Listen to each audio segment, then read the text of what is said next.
सिर्फ 6 जगह के लिए आज इन्होंने उसका प्लान बनाया था, लेकिन रास्ते में लोग खुद निकले हुए थे और हमें इससे बहुत ताकीद होगी। शक्यारी से चल के मनसेरा गए, भट्टाग्राम रुके, मनसेरा के बाद अहमदाबाद और हवेलिया के पास आपको बड़ी तकलीफ से आए, लेकिन कोई बात नहीं, आपके इंतजार करने से ये पता चलता है कि आप इमरान खान के लिए इंतजार में थे। आपने ये इमरान खान के लिए इंतजार किया है, आप तैयार हैं। मैं सब जगह ये बात करके आई हूँ कि काश हम इमरान खान को मुलाकात करके बता सकें कि लोग उनसे कितना प्यार कर रहे हैं, उनको कितना याद कर रहे हैं और कितना इंतजार कर रहे हैं उनका। यहाँ से आपको पता है कि उमर अय्यूब यहाँ से ले गए थे, इन्होंने क्या किया उनके साथ, 10 साल की सजा दे दी। ये जालिम है, ये जान के कर रहे हैं। 50 साल हो गई है, 60 साल ये मजाक कर रहे हैं, ये मजाक कर रहे हैं। ये समझते हैं ये इस किस्म की सजाएं देना, ये जो जजेस हैं ये बेचारे 40 लाख की तनख्वाह लेके झूठी सजाएं दे रहे हैं। आपका ख्याल है इन अदालतों से जो झूठी सजाएं दे रहे हैं, आपको उम्मीद है कि इमरान खान को से इंसाफ मिलेगा? आपका ख्याल है इन अदालतों से आपको इंसाफ मिलेगा? जब इंसाफ ही नहीं मिलना हमारी अदालतों से तो ये तो निजाम खत्म हो गया। और याद रखें, इनकी तनख्वाहें आपकी जेब से जा रही हैं। इनको इसलिए जज मुकर्रर किया गया था कि आप लोगों को इंसाफ दें।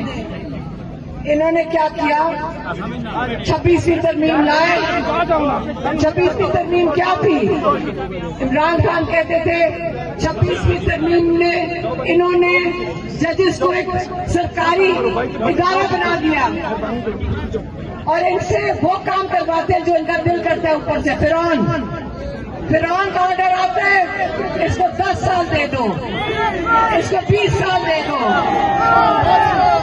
लेकिन याद रखें, बड़े जबरदस्त जजेस थे, उन्होंने इनकार किया।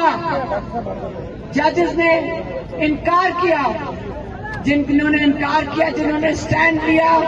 इमरान खान कहते हैं वो हीरोज हैं आपके। उन्होंने दबाव बर्दाश्त किया। उन्होंने इन जजेस के साथ क्या किया, उनको उठा के और अदालतों में भेज दिया। इस्लामाबाद हाई कोर्ट को खाली कर दिया अच्छे जजेस से। जो 15वें नंबर पे पंजाब का लाहौर हाई कोर्ट का एक जज था सरफराज जोगर, 15वें नंबर से उठाकर चुन के उससे हाथ खड़ा करके कहा होगा जी मैं खिदमत करने को तैयार हूं। उसको उठा के ले आए, उसको पिछली 2025 की जनवरी में उसको उठा के ले आए और उसने बड़ी सख्त अच्छी खिदमत की इनकी। उसने देखा कि बुशरा बीबी और इमरान खान की बेल एप्लीकेशन ना सुने। हम कई सौ घंटे हमने जाके इनकी बातों में गुजारे इमरान खान की तारीख लेने के लिए। ये इतना बेशर्म है ये जज, इसने तारीख नहीं करने देता था। अब मसला ये है, इस जज ने कहा कि मैं इसका बोझ नहीं उठा सकता केस का।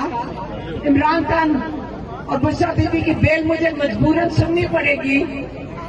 उन्होंने कहा इमरान खान का केस जल्दी से सुन के जल्दी से उसको सजा बरकरार रख के एक नया तो अदालत 27वीं तरमीम में इन्होंने बनाई। ये सारी जो तरमीमें आ रही हैं आइन में, ये सारी इमरान खान को जेल में रखने के लिए आ रही हैं। ये इतने खौफजदा इमरान खान से अब एक नया अदालत बनी है, 40-40 लाख रुपए उन जजेस को दे रहे हैं। ये किस चीज के पैसे मिल रहे हैं इनको? इमरान खान को जेल में रखने के लिए। ये कितनी मेहनत कर रहे हैं। ये खौफजदा लोग हैं, ये डरपोक लोग हैं। इमरान खान ने कहा था अगर कोई आपको फोन करके धमकी दे, इसको वापस धमकी दो, मत करो इन लोगों से।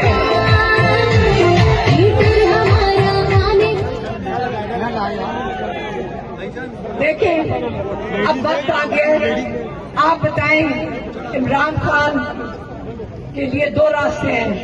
इमरान खान को कैद तन्हाई में कर दिया इन्होंने। आप इमरान खान को कैद तन्हाई में किया है और मकसद क्या है कैद तन्हाई में करने का? आवाज बंद कर दें। इमरान खान आपकी आवाज ना बने। इमरान खान को आहिस्ता आहिस्ता पता नहीं क्या खाने में खिला रहे हैं कि उनके आंख के पीछे सुनने, पहले सुन ले, नारों का टाइम नहीं है, अभी सुनने का टाइम है। इमरान खान की आंख के पीछे क्लॉट कैसे आ गया? इमरान खान की 85% नजर कैसे खत्म हो गई? इमरान खान तो सेहतमंद है, माशाल्लाह वर्जिश करते हैं 2-2.5 घंटे। कहां से आ गया क्लॉट? क्या खिलाया इन्होंने खाने में? क्या छुपा रहे हैं हमारे से? डरते क्यों है कि अगर इमरान खान का अस्पताल में चेकअप हो जाए और इलाज हो जाए? आगे इनके क्या इरादे हैं? इमरान खान को जो 14 साल की कैद दी है, आपका ख्याल है ये 14 साल इमरान खान को कैद में रखना चाहते हैं? 2 दिसंबर को उन्होंने मेरी बहन डॉक्टर उस्मा खान की जब मुलाकात हुई थी, 2 दिसंबर को आखिरी दफा, इमरान खान ने कहा था ये आसिफ मुजीब जो मुझे जेल में मारेगा। क्या हम इंतजार करें? देखें वो इंतजार, पहले उन्होंने ये बताया कि यहां तो खामोशी हो गई है, लोग इमरान खान को भूल गए हैं। उन्होंने कहा लोगों को हमने डरा दिया गोलियां चला के। 26 नवंबर को इतने लोग नहीं शहीद हुए जितने इन्होंने कहा कि शहीद हुए। जैसे मुरीद के में इन्होंने कहा 600 लोग मार दिए। ये जान के कर रहे हैं आपको डराने के लिए। ये मौत से डरा रहे हैं। मौत अल्लाह के हाथ में है। जो लोग जिन्होंने शहादत दी है उनका रुतबा कितना ऊंचा है, लेकिन जो जालिम जिन्होंने किया है ये क्रिमिनल्स हैं, ये मुजरिम हैं। और उल्टा जो शहीद हुए हैं, जो पुरअमन तरीके से वहां खड़े थे, उनको इन्होंने दहशतगर्द करार दे दिया। इस वक्त तो पाकिस्तान में आप दहशतगर्दी अदालत में जाएं। किसी ने मुझे कहा एक दिन साहबी ने कि आपने तो दहशतगर्दी हो रही है बॉर्डर्स पे, उसकी बात नहीं कर रही है आपको डराने के लिए। ये मौत से डरा रहे हैं। मौत अल्लाह के हाथ में है। जो लोग जिन्होंने शहादत दी है उनका रुतबा कितना ऊंचा है, लेकिन जो जालिम जिन्होंने किया है ये क्रिमिनल्स हैं, ये मुजरिम हैं। और उल्टा जो शहीद हुए हैं, जो पुरअमन तरीके से वहां खड़े थे, उनको इन्होंने दहशतगर्द करार दे दिया। इस वक्त तो पाकिस्तान में आप दहशतगर्दी अदालत में जाएं। किसी ने मुझे कहा एक दिन साहबी ने कि आपने तो दहशतगर्दी हो रही है बॉर्डर्स पे, उसकी बात नहीं कर रही। मैंने कहा अदालतों में आके देख लो, हम सबसे बड़े दहशतगर्द तो एटीसी कोर्ट में हम ही खड़े हुए हैं। इन्होंने तो कहा हम सारे दहशतगर्द हैं। हमारे ऊपर सारी जो केसेस हैं अदालतों में वो दहशतगर्दी के हैं। दहशतगर्द हम हो गए, गद्दार हम हो गए। तो ये कौन है? ये मोहब्बत वतन है। हर पाकिस्तानी को जिसका तुम्हारा दिल करता है कह देते हो ये दहशतगर्द है, जिसको दिल करता है कह देते हो ये गद्दार है। हम पाकिस्तानी हैं, हम अपने मुल्क से प्यार करते हैं। हमें जो मुल्क छोड़ के चले जाते हैं, हुकूमत की पैसा लूटा, पहला जहाज पकड़ के बाहर, फिर वापस पैराशूट करके आ जाते हैं, फिर और लूटा, फिर वापस चले गए। अगर मुल्क ठीक चल रहा होता है इनसे, ये जो फॉर्म 47 की हुकूमत बैठी हुई है, 17 अरब डॉलर का कर्जा क्यों लिया इन्होंने? हाथ जोड़ जोड़ के लोगों से मुल्कों में पैसे मांग रहे हैं। 17 अरब डॉलर।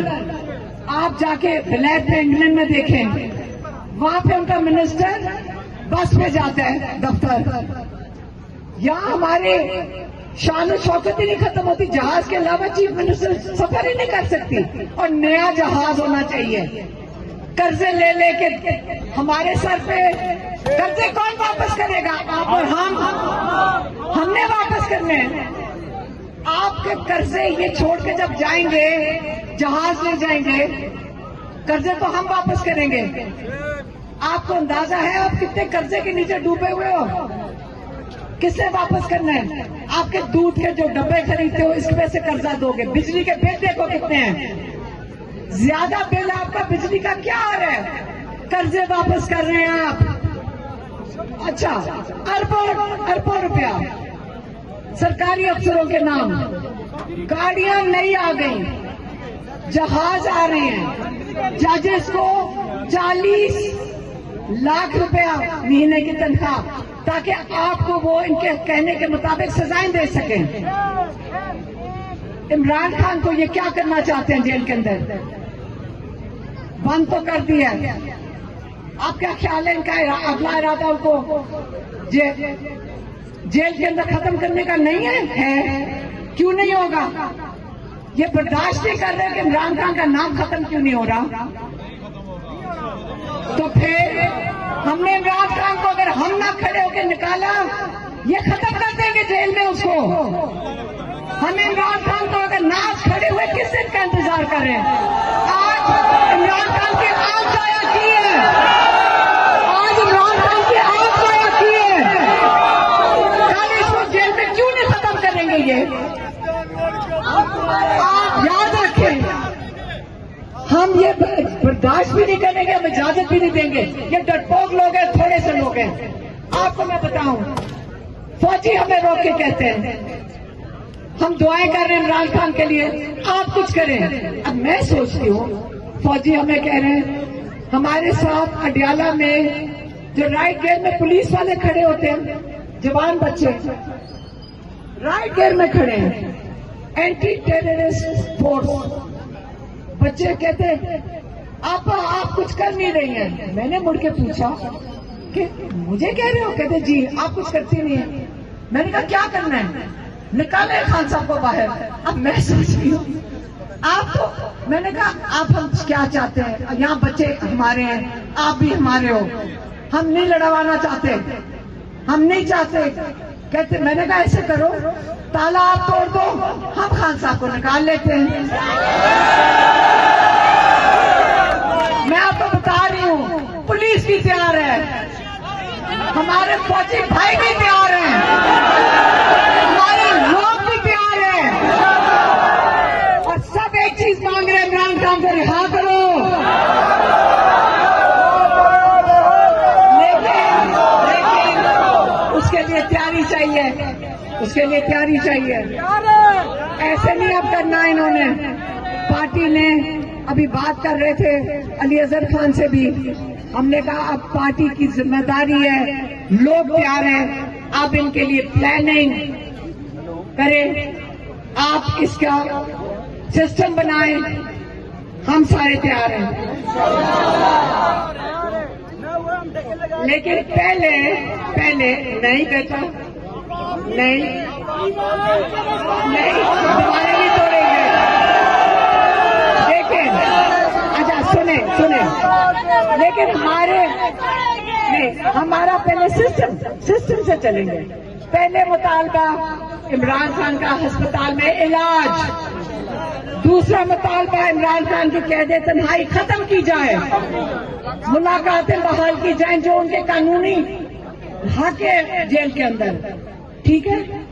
और तीसरा मुतालबा नहीं है, तीसरा मुतालबा जजेस को बता देंगे कि तुम अगर इंसाफ नहीं दे सकते तो घर जाओ, आप मुजरिम नहीं बनो। आप अपने घरों में जाके क्या दिखाओगे मुंह अपने खानदान को कि मैं किस किस्म के पैसे निकाल के लाया हूं, कि इमरान खान को जेल में रखने के इनाम लेकर आया हूं, आपको ये हराम का पैसा खिला रहा हूं। ये जजेस की जिम्मेदारी है कि डट के खड़े हो जाए। पाकिस्तान की पूरी कौम आपके साथ खड़ी है।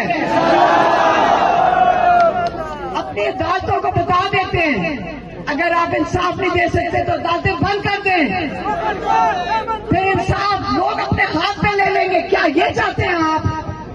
अदालतें चलाएं, इंसाफ दें। इमरान खान ने एक चीज का गैर कानूनी नहीं की, वो हर उसने अपने इमरान खान ने उन्होंने अपना केस का सामना किया।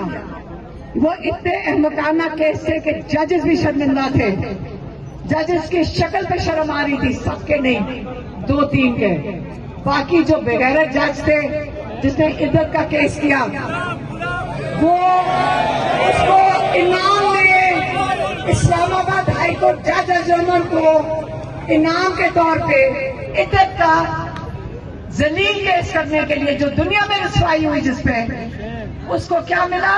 इनाम में उसको इस्लामाबाद हाईकोर्ट का जज मुकर्रर कर दिया गया।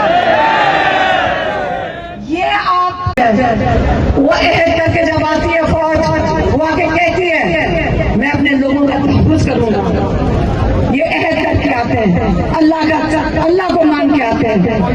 याद रखें अल्लाह की अदालत के आगे उससे बड़ी अदालत इनकी अदालतें नहीं है। जब अल्लाह ने फैसला कर लिया कि इससे दुनिया में रहने नहीं रहना, हम कौन होते हैं फैसला करने वाले? और हम डरने वाले इन लोगों से। इमरान खान ने कहा था मेरी जिंदगी अल्लाह के हाथ में है, आसिम मुनीर के हाथ में नहीं है। लेकिन वो किस चीज का इंतजार कर रहे हैं? वो चाह रहे हैं कि उनके लोग बाशऊर हो चुके हैं। उन्होंने 30 साल 25 साल पहले, तब से 30 साल हो गए, उन्होंने कहा था हम अगली नस्ल तैयार करेंगे जो अपने मुल्क का ख्याल रखेगी, जो बाशऊर होगी और गुलामी नहीं करेगी फिरौनों की। अब माशाल्लाह आप तैयार हैं,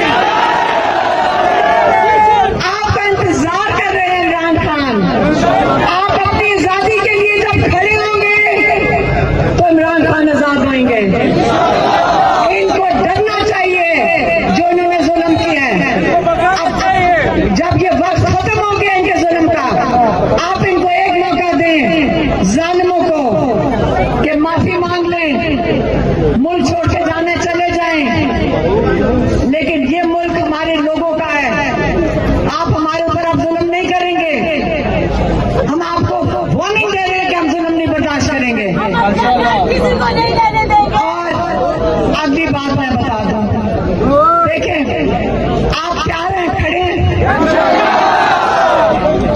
अब ये नहीं करना कि मैं जेल चली गई तो आप पीछे से बैठ जाओ, बैठेंगे तो नहीं, तो मैं तो सभी से जेल चली जाऊंगी फिर। नहीं, कोई फर्क नहीं पड़ता, ना जेलों से डरो ना मौत से डरो। हमने अल्लाह ताला के साथ डील कर ली है, हमने अल्लाह ताला के साथ डील कर ली है। अगर मौत आती है या अल्लाह पाक हमारी शहादत कबूल करे, और अगर हम जिंदा रह जाते हैं अल्लाह का शुक्र है, हमें अल्लाह ताला ने मौका दिया, हमें अल्लाह ताला ने मौका दिया कि हम अपने मुल्क के लिए थोड़ा सा भी कुछ कर सकें। हम बड़े खुशकिस्मत हैं कि हम तारीख का हिस्सा बन गए सारे। यहाँ कितने लोग हैं जो जेल में गए हैं, ये देखें, ये गाजी, ये सारे गाजी हैं, आज वापस इधर खड़े हैं। जब एक दफा जेल देखा हो सारे वापस आने को तैयार खड़े हैं। बहुत जेल है, जगह ही नहीं है इनके पास। पास। आप इससे ना जेलों से डरना और ना ही आप इनके धमकाने से डरना। ये डरपोक लोग हैं, आप इनको जवाब दे दो। खबरदार किसी ने फोन किया, कई सियासी जो लोग हैं वो हमें आगे बताते हैं, हमें फोन आ जाते हैं, धमकियों का फोन आता है। भाई मैंने कहा कि आगे बताओ कि कौन से फोन कर रहे हैं, आपको बताएं आगे, लोगों को खुलेआम सबको बताएं आगे, जैसे हम बताते हैं। हमें कभी दफा मैसेज आता था कि आप गाड़ी में डेली जाते हैं, आपका ड्राइवर साथ होता है, ये ना हो कि एक दिन आपका एक्सीडेंट हो जाए। मैंने कहा मैं धमकियां दे रहे हो, ये लोग हमें धमकियां भेज रहे हैं, आप क्या ख्याल है कि फिर मैसेजेस आते हैं टीवी पे। बच्चों अब हम खत्म करते हैं, अजान भी हो रही है, नमाज का टाइम भी हो गया है। आपकी बड़ी मेहरबानी, बहुत मेहरबानी।